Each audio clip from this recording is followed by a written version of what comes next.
Good afternoon, everyone. My dear students, as you all know, my previous video regarding the poem Sweetest Love I Do Not Go, it reveals the completions of first two stanza. Today I am going to teach you all the third stanza onwards. प्यारे बच्चों, जैसा कि हम आप लोगों को previous video में कवि की इमॉर्टल प्यार को, अपने पत्नी के प्रति इमॉर्टल प्यार को कभी किस प्रकार से अपने इस रिनाउंड कविता में एक्सप्रेस किया है, उसके बारे में प्रथम दो स्टेंजा में अच्छी तरह से समझाए थे। आज हम लोग इस वीडियो में स्टेंजा नंबर 3 से आगे पढ़ेंगे। देखो बच्चों, यहां पर ये थर्ड स्टेंजा है, यहां से लेकर यहां तक fourth stanza and this on your last stanza. ये 3 स्टेंजास को हम लोग आज इलैबोरेट करेंगे, विस्तार से इसकी अध्ययन करेंगे। तो आप लोग जानते हैं कि कवि किस प्रकार से आर्गुमेंट आफ्टर आर्गुमेंट यानी तर्क के बाद तर्क देकर अपनी प्यार की अभिव्यक्ति को एक्सप्रेस कर रहा है, अपनी प्यार को अभिव्यक्त कर रहा है। कवि किस प्रकार से बोलता है कि मैं अलग जा तो जरूर रहा हूं, लेकिन उनकी यह जाना, अपनी पत्नी से अलग होना क्षणिक है। यह कोई परमानेंट सेपरेशन नहीं है, यह टेम्पोररी सेपरेशन है, जिसको हम लोग फेन डेथ कहते हैं। ये सब की बारे में हम अच्छी तरह चर्चा आपको किए थे। दूसरा स्टेंजा में आप लोगों ने देखा कि किस प्रकार से कवि अपने प्यार की तुलना सूर्य के प्यार से करता है, यानी अपनी तुलना सूर्य से करता है और बोलता है कि वह फेथलेस नहीं है। कभी बोलते हैं कि वह अपने पत्नी के प्रति एकदम इमॉर्टल प्यार को रखते हैं, और उसके बारे में भी हम आपको अनेकों चीज बता चुके हैं। तो अब हम लोग आज देखते हैं कि ये थर्ड स्टेंजा में कवि क्या बोलते हैं। थर्ड स्टेंजा का पहला लाइन एक्सक्लामेटरी सेंटेंस से रिलेटेड है। आप लोग जरूर पढ़े होंगे और मैं क्लास में पढ़ाया भी था। कितना सुंदर यह दृश्य है, how beautiful seen it is, how a beautiful seen it is. इसी स्ट्रक्चर पर यहां का यह संरचना हुआ है। प्यारे बच्चों, हम यहां जो प्रथम थर्ड स्टेंजा का जो प्रथम 4 लाइन्स है, इसमें कवि कैसी अपनी भावना को अभिव्यक्त कर रहा है देखना। एक काफी एम्बिग्यूटी सेंटेंस है। इसको एम्बिग्यूटी हम इसलिए बोल रहे हैं कि यहां पर जो फॉर्चून फॉल है, ये काफी एम्बिग्यूटी है, क्योंकि यहां पर इसका 2 अर्थ निकल सकता है। तो चलिए हम लोग दोनों अर्थ को देखेंगे। कवि बोलते हैं how feeble is man's power. O how means कितना, यहां पर कितना के सेंस में है, फीबल मीन्स वीक, कितना कमजोर मानव की शक्ति होता है। इसका मतलब हुआ कि मानव की शक्ति बहुत कमजोर होता है, बहुत कमजोर। हम आपसे बोलेंगे कितना सुंदर वह है, यानी कि वह बहुत सुंदर है। इसी सेंस में हम लेंगे कितना कमजोर मानव की शक्ति होता है। कैसे भाई मानव की शक्ति इतना कमजोर होता है? तो सुनो, डैट की इफ गुड फॉर्चून फॉल। देखो बच्चों, यहां लिखा है यदि, पहले हम इस सेंस में बताते हैं, ध्यान सुनना, कि इफ मतलब यदि गुड फॉर्चून फॉल, यदि अच्छा भाग गिरता है, यह गिरता है का मतलब आता है, हम इस सेंस में लेंगे। जब अच्छा भाग आता है, जब मनुष्य के ऊपर अच्छा भाग गुड फॉर्चून डोमिनेट करता है, कैन नॉट ऐड, वह ऐड नहीं कर सकता, जोड़ नहीं सकता, अनदर आवर, एक दूसरे पल को, यानी कि फ्यूचर के पल को वह जोड़ नहीं सकता। वह जब मानव के पास अच्छा भाग आता है तो वह फ्यूचर के पल को जोड़ नहीं सकता, मतलब वह फ्यूचर की घटनाओं को, फ्यूचर में क्या होने वाली है उसको तनिक सा भी याद नहीं करता है, नॉर, याद नहीं करता है मतलब सोचता नहीं है, no a lost hour recall, न ही एक बीता हुआ पल को वह याद करता है। रिकॉल मीन्स रिमेंबर, यानी उसके जो बीते हुए पल थे, वह चाहे दुख भरा पल हो या कोई और पल हो, वो व्यक्ति उसे याद भी नहीं करता है। मतलब इस 4 पंक्ति में कभी बोलते हैं कि मानव की पावर यानी शक्ति बहुत कमजोर है। जब उसके पास सौभाग्य का बछौर होता है, जब उसके पास सौभाग्य डोमिनेट करता है, तो वह न फ्यूचर को याद करता है, न ही अपने बीते हुए समय को याद करता है, बल्कि अपनी खुशियों में मस्त रहता है। उसे तनिक सा भी आगे पीछे की चिंता नहीं होती। एक और इसका सेंस है प्यारे बच्चों, यहां समझना। दूसरा इसका सेंस है कि कितना कमजोर मानव की शक्ति है कि यदि अच्छा भाग फॉल माने पतन भी होता है, यदि अच्छा भाग का पतन हो जाए, मान लो उसकी अच्छा भाग चला गया, can not add another our, तो वह अपने जो अच्छे फ्यूचर के लिए अच्छे भाग में बढ़ोतरी नहीं कर सकता।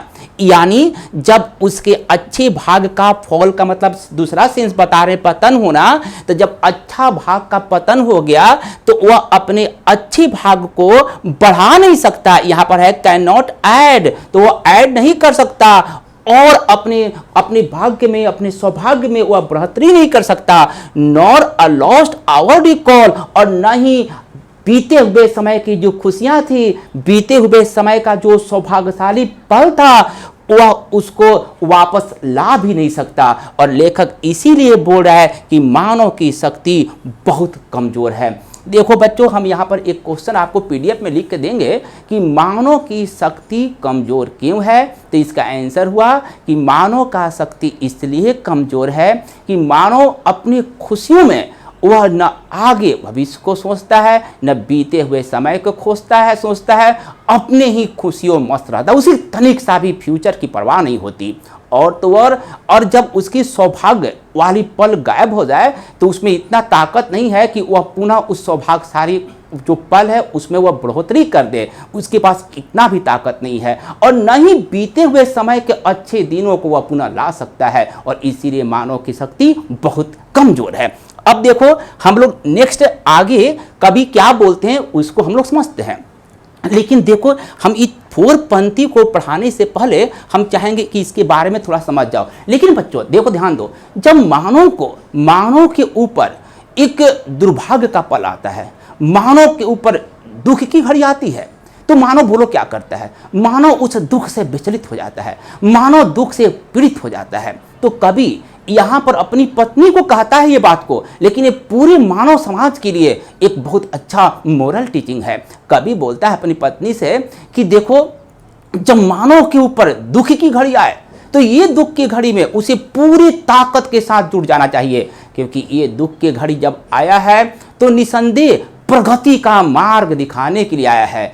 ये मानव को महता यानी महान बनने के कला को सिखाने के लिए आया है। ये दुख के घड़ी जीने का कला को सिखाने के लिए आया है। इसलिए हमें दुख के घड़ी में विचलित नहीं होना चाहिए, दुख के घड़ी में ताकत के साथ लड़ना चाहिए। कभी इस बात को अपनी पत्नी से बोलता है। अब बताओ, हम ये तो क्वेश्चन कर दें कि क्यों बोलता है, क्योंकि कभी अपनी पत्नी से बहुत दूर जा रहा है, और ये दूर जाना कभी के पत्नी के लिए बहुत ही मिजरेबल मोमेंट है, बहुत ही कष्टदायी पल है।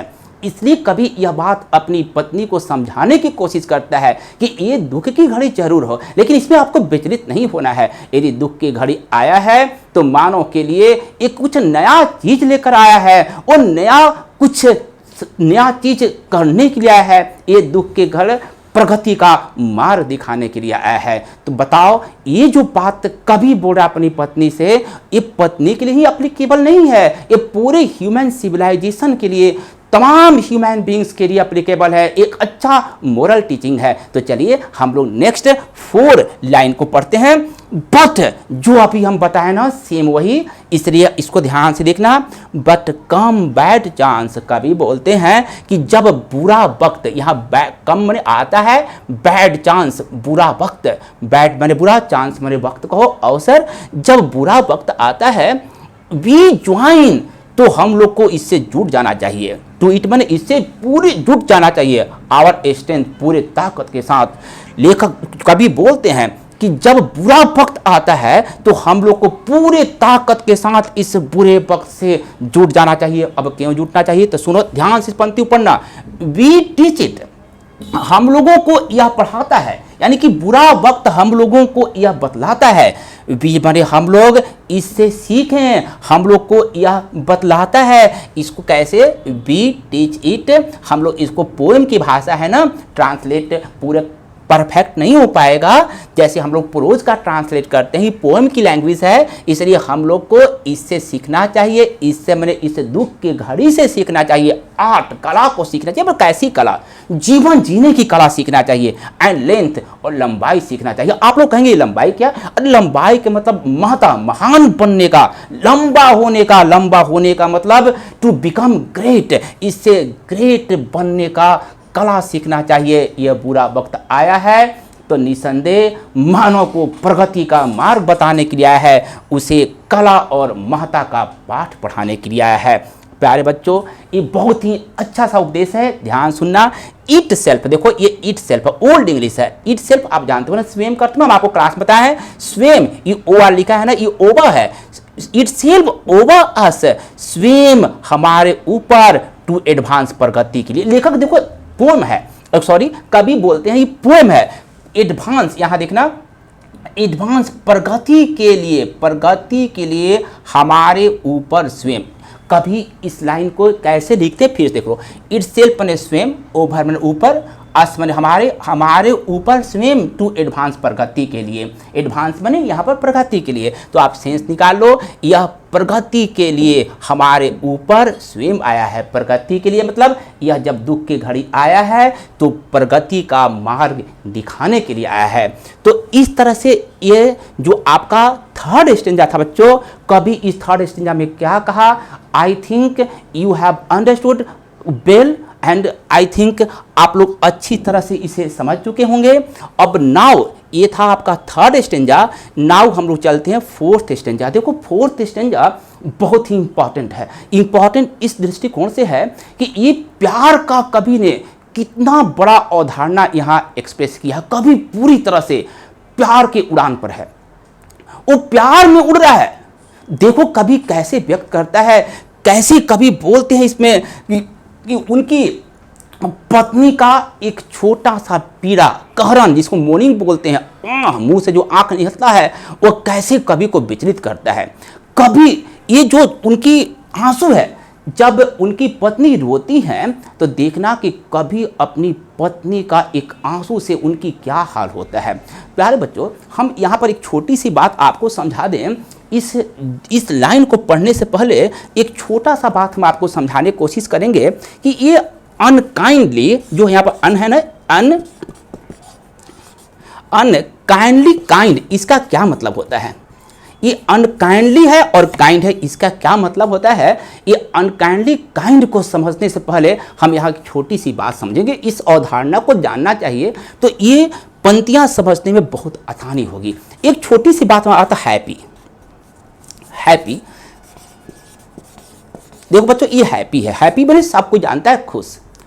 यदि आपको मान लीजिए आपको जॉब मिल गई, आपकी इच्छा पूर्ति हो गई, तो निसंदेह आप काफ़ी खुश हो जाएंगे। आपको खुशी हो गई, आप खुशी का एक्सप्रेशन आप सभी के पास व्यक्त करेंगे। लेकिन मान लो कि आपकी जॉब तो लग गई, लेकिन आप जो जॉब की सैलरी है वो आपके अनुरूप नहीं है, बहुत कम है, जिससे आपकी आवश्यकता पूर्ति नहीं होती है, तो उस हैप्पी को अनहैप्पी बोलेंगे। यानी ये हो गया अनहैप्पी, अनहैप्पी हैप्पी, यानी हैप्पी है लेकिन उसमें थोड़ा सा दुख भरा हुआ वो हैप्पी है। यानी आप खुश जरूर हैं लेकिन वह खुश में थोड़ा सा निराशा भी है। उसी प्रकार से हम यहाँ देखेंगे कि ये काइंड का प्रयोग हुआ है। कभी की पत्नी कभी के प्रति बिल्कुल काइंड है। काइंड का मतलब दयालु है, दयालु का मतलब प्यार से प्रति, यहाँ पर प्यार के प्रति वो पूरी तरह से समर्पित है, यानी कि प्यार के प्रति वो पूरी तरह से दयालु है। एक एक बात कभी की मानती है, कभी से वह 100% प्यार करती है। लेकिन जब वह प्यार करती है कभी काफ़ी खुश है कि हमारी पत्नी इमोर्टल लव करती है, लेकिन अनकाइंडली क्यों हो गया फिर। लेकिन इस प्यार में वह कभी के वियोग में रोने लगती हैं, कभी के बिछड़न होने पर वह विचलित हो जाती हैं, वह कभी के बिछड़ने पर वह पीड़ा से आह लेने लगती है। इसलिए उनका जो प्यार था ना उसमें थोड़ा व्याकुलता भर गया, यानी कि उनकी प्यार में कुछ व्याकुलता आ गई। तो अनकाइंडली काइंड का मतलब व्याकुलता भरा हुआ प्यार। इस फ्रेज को आप अच्छी तरह से समझ गए तो ये जो आपका फोर्थ स्टेंजा है वह समझने में बहुत आसानी होगी। तो हम लोग चलते हैं फोर्थ स्टेंजा की ओर। देखो, कभी बोलते हैं, तर्क पर तर्क देते हैं, argument after argument, the poet expresses his love, but how? Then listen too carefully what the poet is going to say in this fourth stanza. Now आप लोग इस fourth stanza को देखो, ये किस तरह से flight of love है, flight of love, प्यार की उड़ान। देखना, when thou sighest, ये thou ओल्ड इंग्लिश हम आपको लिख के दिए हैं पीडीएफ में, पूरा ओल्ड का, इसमें जितना भी ओल्ड इंग्लिश की यूज हुई है उनका हम मॉडर्न करके आपको दे दिए हैं, आप लोग जरूर याद कर लिए होंगे। दाऊ का मतलब यू। इस साइस्ट क्या है? आह भरना, मोर्निंग, कहरना, पीना में कहरना, उसको बोलते हैं साई। मीन्स इसका सेकंड मीनिंग है मोन, but how? In suffering, suffering में। तो लेखक बोलता है, सॉरी कवि बोलते हैं कि व्हेन दाऊ साइस्ट, जब तुम पीड़ित होती हो, जब तुम पीड़ा से कहती हो। दाउ साइस्ट, तो तुम्हारा जो ये साइस्ट मीन्स ये जो पीड़ा, नॉट विंड, ये हवा नहीं है। यानी कभी ने, देखना ध्यान से, कभी ने अपनी पत्नी का ये जो पीड़ा है ना मोर्निंग, उसकी तुलना तूफान से किया है, हवा से किया है। प्यारे बच्चों, यदि तूफान आता है और उसकी स्टॉक, उसका झटका हमें लग जाए तो हम दूर फेंका जाएंगे और हमारी जान भी जा सकती है। तो लेखक बोलता है कि उसकी पीड़ा, उसका आह का मतलब मुंह से एक दर्द भरी आह, एक दर्द भरी सिसकन जब निकलता है तो वह कोई हवा का झोंका नहीं है, वह आंधी तूफान नहीं है। लेकिन फिर भी दाऊ साइस्ट माई सोल अवे, यदि हम चाहें तो इस लाइन को अलग करके हम आपको दिखलाएं, दाऊ साइस्ट। लेकिन यहां पर देखना, ये दाऊ है ना, ये but when, sorry, but sighed my soul away. देखो, इसको हम ऐसे कह सकते हैं, ये माई ऐसे लिख देते, पहले माई सोल और फिर अवे, इस तरह से पढ़ सकते हैं। माई सोल अवे, देखो मेरा आत्मा दूर हो जाती है। तो उस लेखक की आत्मा, सॉरी कवि की आत्मा कैसे दूर हो जाती है? एकमात्र साइस्ट से। एक बार फिर सुनो, कभी बोलते हैं कि जब तुम सिसकती हो तो तुम्हारा सिसकना हवा नहीं होता, हवा का झोंका नहीं होता। बट ये जो साइस्ट है ना, साइस्ट यहां पर थोड़ा सा माई सोल लिख देते, ऐसे लिख देते तो ज्यादा अच्छा होता। देखो ये साइस्ट ऐसे, साइस्ट अवे, अवे माई सोल, इस तरह से कवि बोलते हैं। लेकिन देखो यहां पर ध्यान देना, हालांकि कविता को, कविता के पंक्ति को प्रोज के भाषा में, प्रोज के शैली में डालकर भी हम पढ़ सकते हैं, लेकिन ये जो साइस्ट है ना, अवे मैंने दूर कर देता है, ये वर्ब के रूप में इस्तेमाल हुआ है, ये आज जो मोर्निंग है दूर कर देता है, मेरी आत्मा को दूर कर देता है। यानी इसका फाइनल हुआ कि जब तुम पीड़ा से कहती हो तो तुम्हारी जो पीड़ा है हवा का झोंका नहीं है, लेकिन वह सिसकना दूर कर देता है मेरी आत्मा को, यानी कि मेरी आत्मा को निकाल देता है। और मेरी आत्मा को निकाल देता है मतलब कभी लाइफलेस हो जाता है, उस बेजान सा हो जाता है। इसका मतलब हुआ कि उनकी पत्नी का एकमात्र सिसकन से कभी एकदम बेजान सा हो जाता है, मानो उनके शरीर में जान तक नहीं हो। अब देखते हैं वेन दाउ वीपेस्ट, जब तुम रोती हो। कभी बोलते हैं कि जब तुम रोती हो, यानी कि कभी की पत्नी एनीमोर जब रोती है अनकाइंडली काइंड, तो उनकी प्यार भरी, ये जो प्यार भरी स्वरूप है उनका अपीयरेंस, वह व्याकुलता भरी हुई हो जाती है। यानी जब वह रोती हैं तो लेखक बोलता है उनमें व्याकुलता, जो प्यार है ना, वो प्यार में जो इतना इमोर्टल प्यार है उस प्यार में व्याकुलता दिखने लगता है। वह अनकाइंडली काइंड हो जाता है, जो अभी हम बताएं व्याकुल भरा हुआ वह प्यार हो जाता है। काइंडली का मतलब था व्याकुलता भरी हुई, काइंडली काइंड का यहाँ पर हेंस प्यार से रिलेटेड है। तो जब उनकी पत्नी रोती हैं तो व्याकुलता भरी हुई प्यार में व्याकुलता भरी हुई प्यार निकलता है, यानी कि उनके प्यार में व्याकुलता सी आ जाती है। और उससे होता है कि माई लाइफ्स ब्लड डोथ डिकेट, ये डोथ क्या है बच्चों, ये डज है। और इस प्रकार मेरा जीवन का ब्लड सुख तो जाता है। इस प्रकार कभी बोलते हैं कि इस प्रकार उनके रोने मात्र से कभी के जीवन का ब्लड ही सूख जाता है। तो आपने देखा कि इस किस प्रकार से चार पंक्ति में कभी जबरदस्त अपना प्यार का एक एक्सप्रेशन दिया है कि कभी की वाइफ का एक मात्र सिसकन से कभी की आत्मा निकल जाती है, वह बेजान हो जाते हैं। और साथ ही जब वह रोती हैं तो उनका प्यार व्याकुलता से भर जाता है और कभी भी उसके साथ व्याकुल हो जाते हैं। और ऐसा प्रतीत होता है कि कभी का पूरा ब्लड ही सूख गया और कभी बेजान हो गया। इसलिए कभी बोलते हैं कि आपको रोना नहीं चाहिए, आपको व्याकुल नहीं होना चाहिए। जो कभी अपनी पत्नी से दूर जा रहे हैं वह मियर फिजिकल सेपरेशन है, वह स्पिरिचुअल सेपरेशन नहीं है। वो लोग तो बाउंड हैं, स्पिरिचुअली बंधे हुए हैं, एक दूसरे के प्यार से बंधे हुए हैं। ये जाना तो कोई सेपरेशन नहीं कहलाएगा। इसका पूरा डिस्कशन कभी आगे की पंक्ति में बोल रहे हैं। तो देखना बच्चों, ये चार पंक्ति हम आपको अच्छी तरह समझा दिए। अब देखो लेखक क्या इस चार पंक्ति में बोलता है। पहले इस बार इस चार पंक्ति कवि की चार पंक्ति को अच्छी तरह से समझ लो। कवि बोलते हैं, एक समझने के बाद हम इसका हिंदी निकाल कर समझा देंगे, बट पहले समरी समझना बहुत जरूरी है। ये लव की बात है। कवि बोलते हैं तुम हमारे लिए रोती हो, हमारे लिए सिसकती हो, हमारे लिए पीड़ित होती हो, लेकिन तुम्हारा ये रोना, ये सिसकना जो अभिव्यक्ति है ये कोई प्यार की अभिव्यक्ति नहीं है, क्योंकि इस रोने से और सिसकने से मेरा ही जीवन नष्ट होता है, क्योंकि तुम हमारा सबसे अच्छा हिस्सा हो।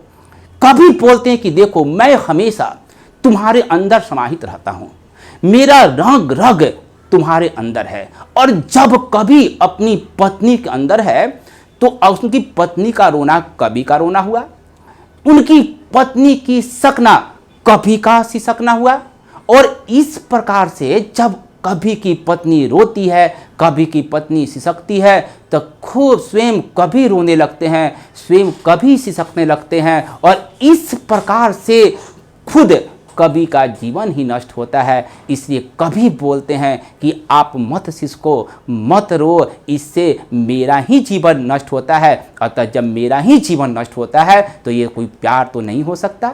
इसमें तो जब जीवन किसी का रोना सिसकना किसी का जीवन नष्ट करे तो ये प्यार कहाँ से हो सकता है। कभी इस तरह से अपनी पत्नी को समझाने की कोशिश की है इन चार पंक्तियों में। तो सुनते हैं ये चार पंक्ति क्या है। देखो बच्चों ध्यान समझना, इट कैन नॉट बी, यह नहीं हो सकता, यह नहीं हो सकता डैट की दाऊ लवेस्ट मी, ये दाऊ है मैंने यू लव मी, यह नहीं हो सकता कि तुम मुझसे प्यार करती हो। अरे उनकी पत्नी तो कवि को इतना प्यार करती हैं, तो फिर कवि क्यों कह दिया कि यह नहीं हो सकता कि तुम मुझसे इतना प्यार करती हो? क्यों कहा? अभी हम बोले ना क्यों कहा, क्योंकि कवि अपने पत्नी के अंदर समाहित रहता है। देखो यहाँ लिखा है, एज दाउ सेस्ट, जैसा तुम कहती हो। एक बार फिर से देख लो, यह नहीं हो सकता कि तुम मुझसे प्यार करती हो जैसा तुम कहती हो। तो पाठकगण सोचेंगे कि अरे ये ऐसा कभी क्यों लिख दिया? तो देखो, इफ इन दाइन माने ये दाइन क्या है? योर्स होता है, पॉसेसिव प्रोनाउन है। दाइन हम आपको लिख के दिए हैं, तुम्हारे अंदर, यानी इसको एक्सप्लेन करो कि कवि हमेशा अपनी पत्नी के अंदर रहता है। तुम्हारे अंदर यानी कि तुम हमेशा अपने अंदर खींच लेती हो, तुम्हारा प्यार खींच लेता है, तुम्हारा एक एक प्यार का जो अभिव्यक्ति है वो हमें खींच करके तुम्हारे अंदर ले जाता है।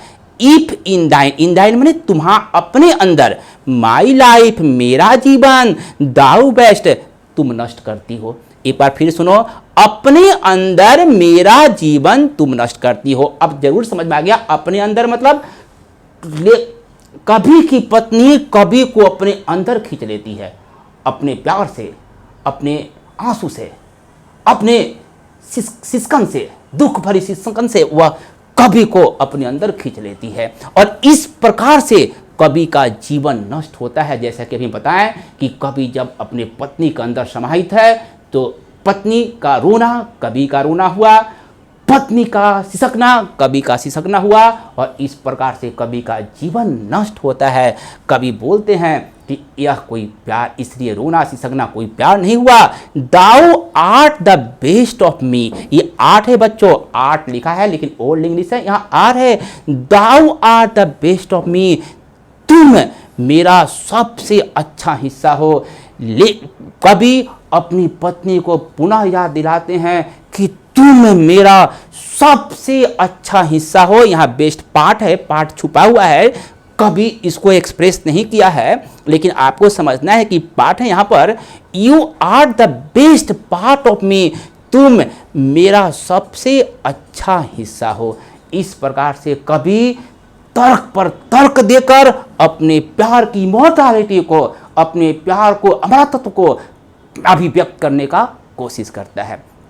तो निसंदेह आई थिंक आप सभी लोग ये फोर्थ स्टेंजा को पढ़ चुके हैं, समझ चुके हैं। आपने देखा कि कवि किस प्रकार से अपने प्यार का अभिव्यक्ति को यहाँ पर एक्सप्रेस कर रहा है, कितना प्यार की इमॉर्टैलिटी को कवि दिखलाता है, और बोलता है कि हम हमेशा आप ही के अंदर में हैं, यानी कवि हमेशा अपनी पत्नी के अंदर ही है। तो ये जो हम जा रहे हैं, कवि बोलता है कि मेरा जाना ये मियर फिजिकल सेपरेशन है, वह सो आत्मीय सेपरेशन नहीं है, और मियर जो फिजिकल सेपरेशन होता है वह कहीं प्यार को अंत नहीं करता। दिखना बच्चों, लेखक ने लास्ट में प्यार का किस तरह से अवधारणा को व्यक्त किया है, ये बहुत ही जबरदस्त लाइन है।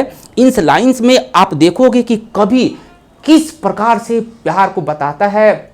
जब कवि की पत्नी एनी मोर का रोना सिसकना से कवि के जीवन ही नष्ट होता है, और कवि बोलता है कि ये कोई प्यार नहीं हुआ, तो कोई भी पूछेगा तो फिर प्यार क्या हुआ। ये बहुत ही अच्छी अवधारणा है कि प्यार क्या होता है।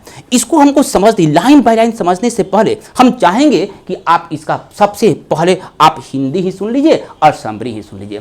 कवि बोलता है, देखो, अपने मन में मेरे प्रति कोई पहले से बुरा विचार मत लाना। यह कहा जाता है कि जो जैसा सोचता है भाग उसी तरह से डोमिनेट कर जाता है, यानी भाग उसको वैसा ही रास्ता दिखा देता है, वैसा ही डायरेक्शन दिखा देता है। हमारी भी धर्म ग्रंथों में लिखी हुई है कि मनुष्य को हमेशा अच्छा सोचना चाहिए, बुरे वक्त में भी अच्छा सोचना चाहिए, क्योंकि अच्छा सोचने से अच्छा दिशा मिलता है। बुरा सोचने से लोग बुराई के रास्ते पर ही चल बैठते हैं। यहाँ पर कवि अपनी पत्नी को समझाता है कि तुम मेरे प्रति कोई बुराई मत सोचना। कवि बोलते हैं कि भाग्य, यदि बार बार बुराई सोचने से हो सकता है कि भाग्य तुम्हारा बुरा रास्ते को जो आप सोच रही हो उसी रास्ता को ले ले, यानी कि भाग्य उसी रास्ते पर चल जाए, और हो सकता है कि कोई बहुत बड़ा दुर्भाग्य वाली घटना घट जाए। इसलिए कभी भी दुर्भाग्यपूर्ण बातें, कभी भी इल्स थॉट मन में मत लाओ। बस यही सोचो कि जैसे एक बेड पर दो प्रेमी सोए हैं, एक बेड पर दो प्रेमी सोए हैं और दोनों प्रेमी को जब नींद आ गई तो वह एक दूसरे के अपोजिट डायरेक्शन में मुड़े हुए हैं। तो नींद में जब दो प्रेमी अपोजिट डायरेक्शन में मुड़े हैं तो इसका मतलब ये नहीं हुआ कि उनके बीच लव नहीं है, क्योंकि जैसे ही उनको होश आती है और एक टर्न लेते हैं और दोनों प्रेमी जो बेड पर सोए हैं वह यूनाइटेड हो जाते हैं, एक हो जाते हैं। कवि बोलता है कि इसी प्रकार सोचो कि हमारा जाना उसी तरह का है जिस तरह से कोई दो प्रेमी अपनी करवट बदल के सोए हुए हैं। हमारे जाने का मतलब है कि हम आपसे परमानेंट ये विचरण नहीं है। हमारा जाना कभी बोलते हैं उसी प्रकार है जिस प्रकार से दो लवर्स करवटें बदल के सोते हैं नींद में, और जैसा ही उनको होश आती है फिर यूनाइट हो जाते हैं। तो मेरा जाना उसी प्रकार है, मैं शीघ्र ही आऊँगा और शीघ्र ही आपसे यूनाइट हो जाऊँगा। मेरा जाना कोई परमानेंट सेपरेशन नहीं है। कभी अंतिम बोलते, बहुत अच्छा है, कभी अच्छी लाइन अंतिम बोलते हैं कि वे जो एक दूसरे के प्यार को याद करते हैं, वे एक दूसरे के लव को जिंदा रखते हैं, एक दूसरे के लिए जीते हैं, एक दूसरे के लिए मरते हैं, तो सेपरेशन के बाद भी वह यूनाइटेड रहते हैं। हम एक दूसरे के लिए बने हुए हैं, हमारा जीवन एक दूसरे के लिए है। हम यहाँ पर सेपरेशन जरूर ले रहे हैं, लेकिन इस सेपरेशन के बाद भी हम एक दूसरे के साथ स्पिरिचुअली यूनाइटेड हैं। इसलिए मौन करने का यानी कि रोने की कोई आवश्यकता नहीं है। हम शीघ्र लौटूंगा। और ऐसा बात कहकर लेखक अपनी पत्नी से कुछ समय के लिए दूरी बनाता है। और क्यों दूरी बनाता है हम फर्स्ट स्टेंजा में बहुत डिटेल से बताए हैं। तो निसंदेह आप ये कविता समझ गए होंगे, लेकिन ऐसे समझने से काम नहीं चलेगा, ये तो समरी है। अब हम लाइन समझेंगे, क्योंकि मान लो कि लाइन है, आप लाइन नहीं समझोगे और इसी 4 लाइन को दे दिया आपकी परीक्षा में एक्सप्लेनेशन करने के लिए, तो आपको पता ही नहीं होगा कि फिर इसका क्या अर्थ है। तो इस 4 लाइन, ये जो जितने भी 8 लाइन्स हैं, इसको आप ध्यान से सुनिए। जो अभी बोले हैं ठीक उसी प्रकार हम इसको बोल रहे हैं। देखो लेट है, हम आपको सिखाए हैं लेट मी गो, मुझे जाने दो, लेट मी इट, मुझे खाने दो, वही स्ट्रक्चर यहाँ पर है। लेट दाई डिवाइनिंग हार्ट, हम बताए थे ना, डाई का मतलब योर, लेट मतलब दो, अपने पवित्र हृदय में। लेखक कवि अपने पत्नी के प्यार को, अपने पत्नी के हृदय को पवित्र बोलता है, अपने पत्नी के हृदय को डिवाइनिंग स्वर्गीय बोलता है। कभी बोलते हैं कि अपने पवित्र हृदय में 4 थिंग, बताओ 4 थिंग लिख के दिए हैं, पहले से मत सोचो मी, मेरे प्रति, एनी इल, कोई बुराई। अपने पवित्र हृदय में मेरे प्रति कोई बुराई पहले ही न सोचो। अभी बोले हैं ना पहले ही मत सोचो, क्योंकि कोई बुराई सोचते रहेगा तो भाग उसी बुराई का साथ दे देगा। इसलिए पहले से ही बुरा नहीं सोचना है। कभी अपने पत्नी को ये आश्वासन देते हैं कि पहले से ही कोई बुराई को अपने पवित्र हृदय में मत रखो। कभी बोलते हैं डेस्टिनी में टेक दाई पार्ट, देखो दाई माने योर, भाग में टेक ले सकता है तुम्हारा थिंकिंग को, तुम्हारा हिस्सा को, यानी कि तुम जैसा थिंकिंग करती हो वैसा ही भाग उसी तरह से काम करने लगेगा। यानी कि भाग तुम्हारा ही सोच के अनुसार चलने लगेगा, भाग तुम्हारा दुख का साथ देने लगेगा। इसलिए कभी भी मन में हमेशा बुराई मत सोचो, हमेशा अच्छाई सोचो, हमें विश करो हैप्पी का, हमें विश करो सेफ रिटर्निंग का, हमारे टर्निंग के दरमियान कोई मिसफॉर्चून न हो, ऐसा तुम थिंकिंग करो। इसलिए कभी बोलते हैं कि अपने पवित्र हृदय में पहले ही मेरे प्रति कोई बुराई मत रखना, भाग अपना हिस्सा ले लेगा, यानी भाग तुम्हारा हिस्सा ले लेगा। तुम दुख की बातें सोचोगी तो भाग भी उसी दुख की दिशा पर चलने लगेगा। एंड तथा मे, देखो यहां पर ध्यान देना, मे डाई फियर फुलफिल्स, ये आपका पोएम का लैंग्वेज है, इसको हम प्रोज के लैंग्वेज बनाए।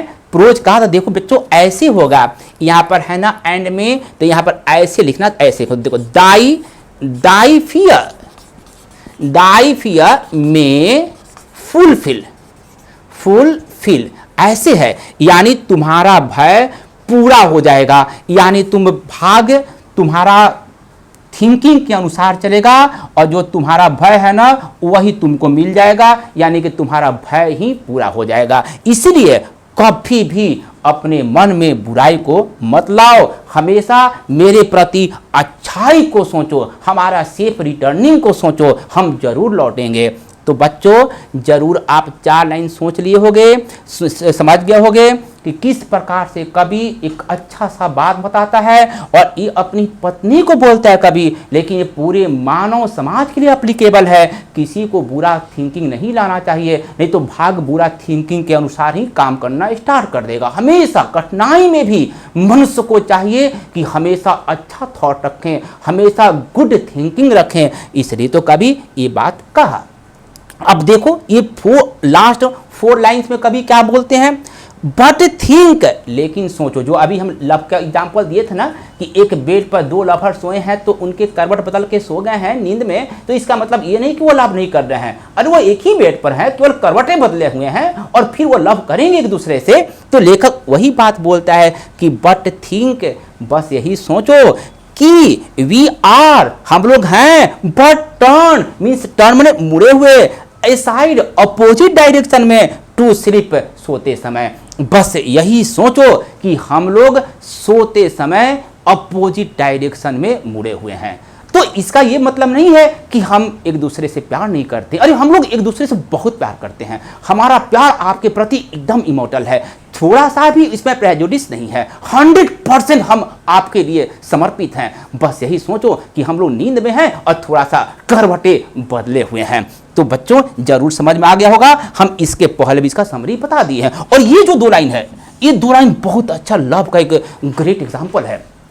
कभी बोलते हैं दे मने वे, हु मने जो, वन अनदर एक दूसरे को, कीप मने रखते हैं, एलाइव मने जीवित, वे जो एक दूसरे को जीवित रखते हैं। मतलब क्या हुआ, अरे जो एक दूसरे के प्यार को जीवित रखते हैं, एक दूसरे की याद को जीवित रखते हैं, एक दूसरे के लिए बने हैं, नेवर पार्टेड बी, वो कभी अलग नहीं हो सकते हैं, एक मियर सेपरेशन के कारण वो अलग नहीं हो सकते हैं। हम किसी को इतना प्यार करते हैं और कुछ समय के लिए कहीं चले जाएं तो इसका मतलब ये नहीं कि हमारे प्यार में थोड़ी सी कमी आ गई। अरे वे जो एक दूसरे के प्यार को याद रखते हैं, जो एक दूसरे के लव में हमेशा हमेशा एक दूसरे के लव में रहते हैं, जो एक दूसरे के लिए बने हैं। बच्चों ये प्यार का एक तरह का डेफिनेशन है, वह कभी भी पार्ट नहीं होते हैं। तो आपने देखा कि किस प्रकार से लेखक एक इमॉर्टल लव का एक्सप्रेशन दिया है।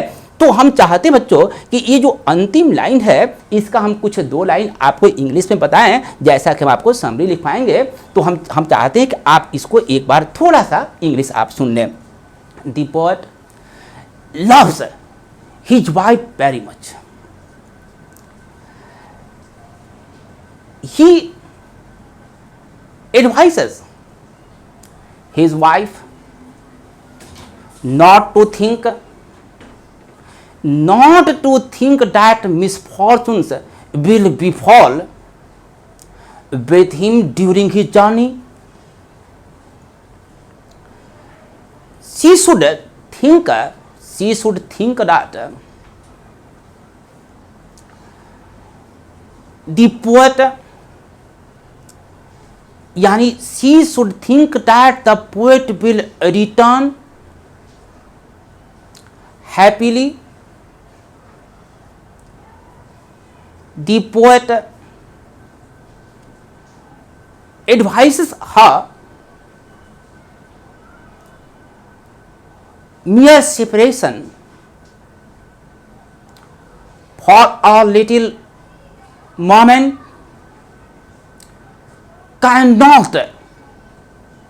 cannot be separated. Two lovers who are made to each other. The poet says to his wife, destiny always works as one thinks. Therefore, what she anticipates may come to happen. Therefore, she should think positively and wish the poet good luck. At last, the poet advises, not the poet ends his advices by pointing out that one who loves one another, even in separation, cannot be considered to be apart. Mere physical separation for a moment cannot separate two lovers from each other. This one is the brief summary of this poem. तो प्यारे बच्चों, आपने देखा है कि ये आपके course of study का फर्स्ट चैप्टर समाप्त हो गया। इसके बाद हम लोग अपने प्रोज का इंडियन सिविलाइजेशन एंड कल्चर पढ़ेंगे। आपको हम बता दें कि आपकी परीक्षा में क्वेश्चन का जो पैटर्न है वह ऑब्जेक्टिव क्वेश्चन का है, समरी है, शॉर्ट क्वेश्चन है, एक्सप्लेनेशन है। मतलब इस पूरे चैप्टर का ऑब्जेक्टिव आ सकता है जो हम आपको पीडीएफ बना कर देंगे। शॉर्ट क्वेश्चंस आपको हम पीडीएफ बना कर देंगे। जैसे कि अब पहला क्वेश्चन आपको बोले थे, याद कीजिए, why does the poet want to go far from his beloved wife. Like that question हम आपको देंगे। साथ ही हम आपको समरी भी इसका बताएंगे और एक्सप्लेनेशन जो बहुत इंपॉर्टेंट होता है। सपोज करो ये 4 पंक्तियां आ जाए और लिखा रहे एक्सप्लेन, तो आपको इसका एक्सप्लेनेशन करना है। इसका भी हम आपको पीडीएफ बनाकर देंगे। इन सभी बातों को हम आपको बताएंगे। लेकिन अब इसके बाद हम लोग इंडियन सिविलाइजेशन कल्चर अगले वीडियो में पढ़ेंगे। तब तक के लिए थैंक यू वेरी मच।